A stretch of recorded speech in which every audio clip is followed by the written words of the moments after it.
दोस्तों कल्पना कीजिए कि भारत के सबसे बड़े एआई समिट में जहां दुनिया भर के प्रधानमंत्री, राष्ट्रपति, अधिकारी, बिजनेसमैन, दिग्गज बैठे हैं, वहां एक गालगोटिया यूनिवर्सिटी दावा करती है कि उन्होंने एक ऐसा सुपर डॉग रोबोट बनाया है जो भविष्य बदल देगा।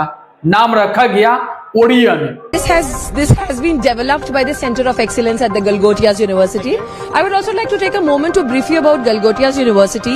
We are the first private university investing more than 350 crore rupees in artificial intelligence, and we have a dedicated data science and artificial intelligence block on the campus. So Orion has been developed by the Center of Excellences, and as you can see, it can take all shapes and sizes. And it's quite naughty also. It's quite naughty also, and it can perform small tasks of surveillance, monitoring. लेकिन सिर्फ 24 घंटे के अंदर एक गर्भ का पल एक इंटरनेशनल बेइज्जती में बदल गया, क्योंकि जिसे मेड इन गालगोटिया कहा जा रहा था वो निकला मेड इन चाइना। मामला शुरू होता है इंडिया एआई इंपैक्ट समिट 2026 से। गालगोटिया यूनिवर्सिटी के स्टॉल पर एक चमकदार रोबोटिक कुत्ता सबको अपनी ओर खींच रहा था। यूनिवर्सिटी के प्रतिनिधि बड़े गर्व से कैमरे पर कह रही थी कि ये हमारे सेंटर ऑफ एक्सीलेंस ने बनाया है। सोशल मीडिया पर ताली बजने लगी, लेकिन जैसे ही वीडियो वायरल हुआ, टेक एक्सपर्ट की नजर इस पर पड़ी।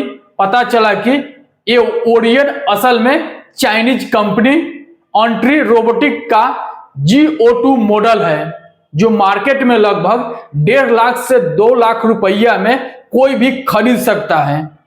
मतलब आपने दुकान से सामान खरीदा, अपना स्टिकर लगाया और कह दिया कि ये सामान खुद इनोवेशन किए हैं। हमने ये कभी क्लेम नहीं किया कि हमने कुछ मैन्युफैक्चर किया है जो हमने नहीं किया। One second, let me complete.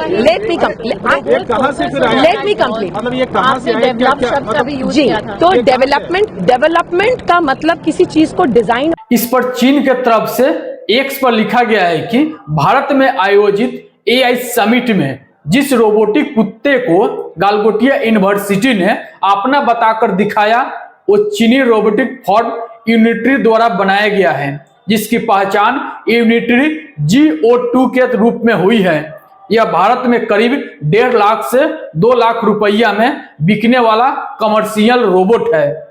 जब यह सच सरकार तक पहुंची तो गालगोटिया यूनिवर्सिटी की स्टॉल खाली करा दिया गया और उन्हें समिट से बाहर कर दिया गया। सोचिए, एक प्रतिष्ठित यूनिवर्सिटी के लिए इससे बड़ी बेइज्जती क्या होगी।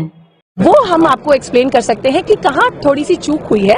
Sir, your 6 can be my 9। मैं जो कहना चाहती हूँ शायद मैं बहुत अच्छे से कह नहीं पाई, समय के अभाव के कारण या आसपास के बज और शोर के कारण, और आप जो समझना चाहते हैं शायद आपने उसमें पूरा धैर्य नहीं दिया उसको ठीक तरह से समझने का। गलगोटिया यूनिवर्सिटी एक बहुत रिस्पॉन्सिबल शिक्षण संस्थान है। हमारी QS रैंकिंग्स अगर आप देखेंगे तो वो सिर्फ क्वालिटी एजुकेशन पे नहीं, हमारी लेगेसी और वैल्यू सिस्टम पे भी है। तो हम एक एकेडमिक इंस्टीट्यूशन है, हम बहुत रिस्पॉन्सिबल इंस्टीट्यूशन है। हमने ये कभी क्लेम नहीं किया कि हमने कुछ मैन्युफैक्चर किया है जो हमने नहीं किया। One second, let me complete. मतलब ये कहाँ से डेवलप शब्द अभी यूज किया था। तो डेवलपमेंट का मतलब किसी चीज को डिजाइन। अकेले इस महिला के ओवर कॉन्फिडेंस और बड़बोलापन ने पूरी सरकार और पूरी गालगोटिया यूनिवर्सिटी की बैंड बजा दी है। फिर भी यह महिला अपनी फालतू के जस्टिफिकेशन और बातों से बाज नहीं आ रही है। अभी भी अपने बोले हुए शब्दों को डिफेंड करने में लगी हुई है। अब यूनिवर्सिटी ने भी पल्ला झाड़ लिया है। उन्होंने सारा दोष अपनी प्रोफेसर नेहा सिंह पर थमा दिया है। कहा है कि वो कम जानकारी रखती थी और वो कैमरे के सामने आकर एक्साइटेड हो गई। सवाल सिर्फ एक यूनिवर्सिटी का नहीं है, सवाल हमारी रिसर्च कल्चर का है। क्या हम सिर्फ लेबल लगाकर डिजिटल इंडिया बनाना चाहते हैं? इनोवेशन का मतलब असेंबल करना नहीं होता है, क्रिएट करना होता है। दोस्तों, इस पर आप क्या सोचते हैं? अपना राय हमें कमेंट बॉक्स में जरूर बताएंगे। मिलते हैं नेक्स्ट वीडियो में।